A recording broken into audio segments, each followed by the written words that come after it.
မင်းကလေးတယောက်ဟာသူမခုနှစ်နှစ်ကြာအောင်တိတ်တခိုးချစ်ခဲ့ရတဲ့ကောင်လေးကိုဖွင့်ပြောလိုက်ပါတယ်။ဒါပေမဲ့ကောင်လေးကသူတို့နှစ်ယောက်ထာဝရအတူရှိနိုင်ဖို့အတွက်တငယ်ချင်းဆိုတဲ့အဆင့်တန်းကသာအကောင်းဆုံးဖြစ်လိမ့်မယ်လို့ညင်းဆိုခဲ့ပါတယ်။ဒါပေမဲ့နောက်တစ်နေ့မှာပဲအဲ့ဒီကောင်လေးမှာရီးစားတစ်ရသွားပြီဆိုတာကိုသူမသိလိုက်ရပါတယ်။အဲ့ဒီတန်ကိုမခံစားနိုင်တာကြောင့်သူမရေချိုးခန်းထဲမှာပုံပြီးငိုနေခဲ့ပါတယ်။သူမရေချိုးခန်းထဲကပြန်ထွက်လာတဲ့အချိန်မှာတော့ကောင်လေးကသူ့ရီးစားကိုသူနဲ့အဲ့ဒီမင်းကလေးကသူငယ်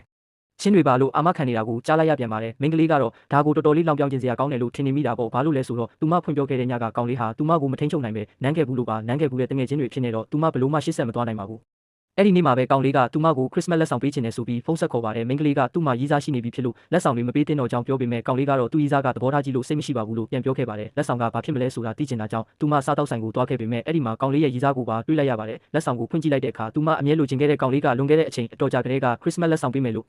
ဂရီးပေးထားခဲ့တဲ့ဆွဲကြိုးလေးဖြစ်နေပါတယ်။မင်းကလေးပြောသွားမယ့်အလုံးမှာပဲဒီဆွဲကြိုးကိုငါရီးစားကရွေးပေးတာလို့ကောင်လေးပြောလိုက်တာကိုကြားပြီးစိတ်ပြတ်သွားရပါတယ်။သူမဟာအောင့်တက်တက်နဲ့ပဲပြုံးပြပြီးကျေးဇူးတင်စကားပြောလိုက်ရတာပေါ့။အဲ့ဒီအချိန်မှာပဲကောင်လေးကသူ့တငယ်ချင်းကိုခေါ်လိုက်ပြီးမင်းကလေးနဲ့မိတ်ဆက်ပေးကအောင်တော်လုပ်ပေးဖို့ကြိုးစားပါတယ်။မင်းကလေးဟာတော်တော်လေးနေရခတ်သွားပါတယ်။ကောင်လေးရဲ့တငယ်ချင်းကသူမဟာစာရေးဆရာမတယောက်ဆိုတာသိသွားတဲ့အခါအလောက်ကန်ကိုနှိမ်ပြောတဲ့အပြင်သူမကပိန်လုံးလို့ကလေးမရနိုင်ဘူးဆိုပြီးပါဝေဖန်စော်ကားလိုက်ပါတယ်။ဒါကိုသူမဆက်ပြီးတီးမခံနိုင်တော့ပဲ trap ပြီးထိုတငယ်ချင်းကိုရင်းနဲ့ပက်လိုက်ပါတော့တယ်။ပြီးနောက်ကောင်လေးကိုလည်းနင့်တငယ်ချင်းကငါ့ကိုဒီလောက်စော်ကားနေတာကိုနင်ကပဲ